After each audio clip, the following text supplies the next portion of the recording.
আজিৰ এই ভিডিঅ'টো তেওঁলোকৰ বাবে যিসকলে জীৱনত বহু কষ্ট পাইছে, যিসকলে নিজৰ মানুহৰ পৰা আঘাত পাইছে, বিশ্বাসঘাতকতাৰ সন্মুখীন হৈছে আৰু আজি নিজকে একেবাৰে অকলশৰীয়া অনুভৱ কৰিছে। যদি আপুনিও সেইসকল মানুহৰ মাজৰ এজন, তেন্তে অনুগ্ৰহ কৰি এই ভিডিঅ'টো শেষলৈকে শুনিব। হয়তো আজিৰ এই কেইমিনিটে আপোনাৰ জীৱনলৈ নতুন আশাৰ পোহৰ আনিব।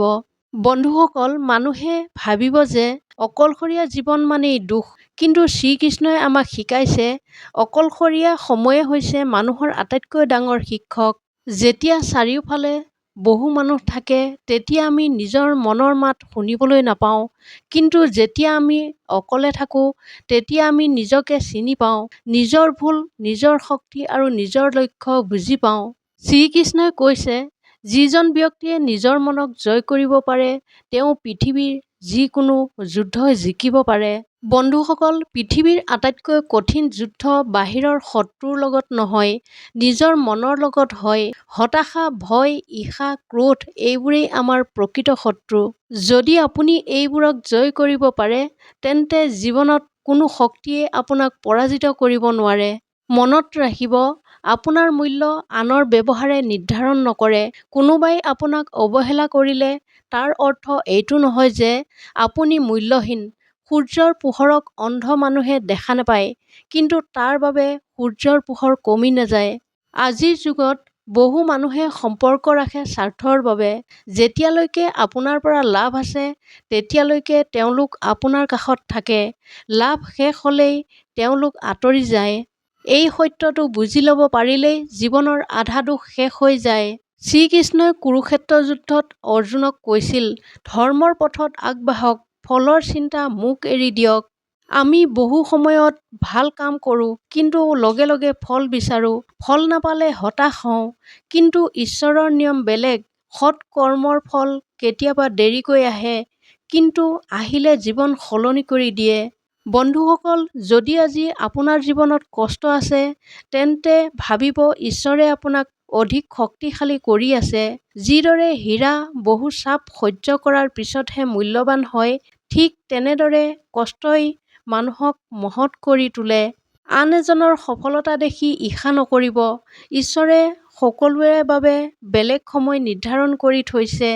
কাৰোবাৰ সময় আজি, আপোনাৰ সময় কাইলৈ হ'ব পাৰে। যদি মানুহে আপোনাক বাৰে বাৰে আঘাত দিছে, তেন্তে প্ৰতিশোধ ল'বলৈ চেষ্টা নকৰিব। সময়ক নিজৰ কাম কৰিবলৈ দিয়ক। জীৱনত কৰ্মৰ ফল সকলোৱে এদিন নহয় এদিন ভুগিবই লাগিব। ক্ষমা কৰিব শিকক। ক্ষমা মানে দুৰ্বল হোৱা নহয়, ক্ষমা মানে নিজৰ হৃদয়ৰ পৰা বিষ আঁতৰাই শান্তি লাভ কৰা। প্ৰতিদিনে পুৱা উঠি ভগৱানক ধন্যবাদ জনাব, কিয়নো আপোনাৰ ওচৰত হয়তো বহু বস্তু নাই, কিন্তু জীৱন আছে, আশা আছে, নতুনকৈ আৰম্ভ কৰাৰ সুযোগ আছে। বন্ধুসকল, জীৱনত তিনিটা কথা কেতিয়াও পাহৰিব নালাগে। নিজৰ ওপৰত বিশ্বাস ৰাখিব, ঈশ্বৰৰ ওপৰত বিশ্বাস ৰাখিব, সময়ৰ ওপৰত ধৈৰ্য ৰাখিব। এই তিনিটা কথাই আপোনাক যিকোনো বিপদৰ পৰা উলিয়াই আনিব। আজিৰ দুখ চিৰদিন নাথাকে। আন্ধাৰ ৰাতিৰ পিছত যেনেকৈ সূৰ্য উদয় হয়, ঠিক তেনেদৰে আপোনাৰ জীৱনতো সুখৰ পোহৰ আহিব। যদি আজি আপোনাৰ হাতত টকা নাই, তেন্তে মন ভাঙিব নালাগে। টকাৰ অভাৱ সাময়িক, কিন্তু আত্মবিশ্বাস হেৰুৱাই পেলালে সকলো হেৰুৱায়। যদি আপোনাৰ লগত কোনো নাই, তেন্তে ঈশ্বৰ আছে। যদি সকলোৱে আপোনাক এৰি গ'ল, তেন্তে নিজৰ সপোনবোৰক কেতিয়াও এৰি নিদিব। এদিন সেই সপোনেই আপোনাক এনে ঠাইলৈ লৈ যাব, য'ত আপোনাক অৱহেলা কৰা মানুহবোৰেই আপোনাক সন্মান কৰিবলৈ বাধ্য হ'ব।